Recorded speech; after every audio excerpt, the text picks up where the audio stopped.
Ustaz. Seperti tadi sudah saya sampaikan bahwa dakwah ini pasti ada tantangan, nggak mungkin enggak. Pasti. Allah menyebutkan wa kadzalika ja'alna likulli nabiyyin aduwan minal mujrimin wa kafa bi rabbika hadiyan wa nasira.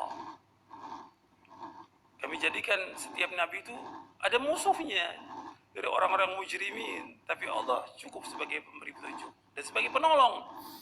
Petunjuk, penolong, dua itu. Pasti akan ditolong dakwah ini.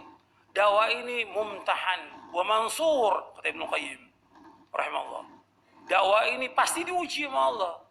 Dicela, dicaci, dimaki, difitnah. Pasti, nggak mungkin tidak. Tapi dakwah ini pasti ditolong oleh Allah, pasti. Dan Allah pasti akan nolong dakwah ini, pasti. Allah berjanji dalam Al-Quran, nggak mungkin Allah menyalahi janjinya. Wa kana haqqan alaina nasrul mu'minin. Dan wajib atas kami, kata Allah, untuk menolong kaum mukminin. Dan Allah mengatakan juga, inna la nansuru rusulana walladzina amanu fil hayati dunya wa yawma yaqumul ashhad. Kami akan tolong orang-orang yang beriman dan rasul-rasul kami. Kami akan tolong rasul kami dan orang beriman di dunia dan nanti di akhirat. Dakwah pasti tolong. Antum lihat perjalanan dakwah para anbiya wa rusul, dapat ujian. Tapi enggak dirubah itu. Kalimatnya tetap dakwah tauhid, tidak boleh berbuat syirik, jangan mengikuti nenek moyang, tetap itu nggak berubah. Semua nabi dan semua rasul nggak berubah, jangan dirubah. Seperti Nabi SAW menyebutkan kullu bid'atin dhalalah wa qudratan finnar. Nabi yang bersabda SAW jangan dirubah. Ini hadis Nabi. Kenapa harus takut? Kenapa harus takut? Dakwah pasti ada musuhnya, pasti. Itu nas Al-Quran, nggak bisa dirubah, pasti. Dan mereka mengadakan makar untuk menghancurkan dakwah ini. Tapi Allah menyebutkan bagaimana?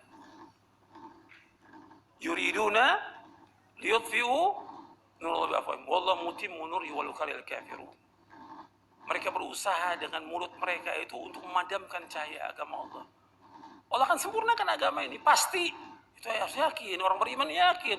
Nggak usah takut. Cobaan, ujian dalam dakwah pasti. Dan makar mereka nggak akan membahayakan kita, sama sekali nggak akan membahayakan. Allah sebutkan dalam surah Ali Imran, wa in tasbiru wa tattaqu la yadurrukum kaidum syai'a. Seandainya kalian sabar dan takwa kepada Allah, tipu daya mereka nggak akan bisa membahayakan kita. Mereka ngomong nggak pernah berhenti terus. Sama aja seperti musuh-musuh dakwah dari zaman dulu, nggak pernah berhenti kan, mencela para anbiya, menghina, memfitnah, tapi dakwah tetap jalan, nggak berhenti. Tokoh-tokohnya ada dari zaman dulu, nggak pernah berhenti. Seperti ada sekarang ini, ada beberapa tokoh mengatakan ini Wahabi, Salafi, pintu gerbang teroris, kata mereka. Gak ada masalah. Lebih dari itu pun dia ngomong gak ada masalah. Wa in tasbiru wa tattaqu la yadurrukum kaidum syai'a. Seandainya kamu sabar, takwa kepada Allah, nggak akan bahayakan. Ocehan mereka, tulisan mereka, rencana mereka. Kan kita Allah yang merencanakan semuanya. Apa semua rencana mereka pasti berarti? Nggak mungkin. Tidak mungkin. Allah pasti akan nolong kita, pasti. Wala tahinu wala tahzanu wa antumul a'launa in kuntum mu'minin. Jangan kamu merasa hina, jangan duka cita. Tetap apa? Allah akan tinggikan kalian jika orang beriman. Harus ingat, soal masalah kita sedih, sempit, cobaan, wajar. Kata Nabi SAW juga mendapatkan cobaan, ujian sempit. وَلَقَدْ نَعْلَمُ أَنَّكَ يَضِيقُ صَدْرُكَ بِمَا يَقُولُونَ فَسَبِّحْ بِحَمْدِ رَبِّكَ وَكُن مِّنَ أَنَّكَ masalah kita sedih, sempit, cobaan, wajar. Kata Nabi SAW juga mendapatkan cobaan, ujian sempit.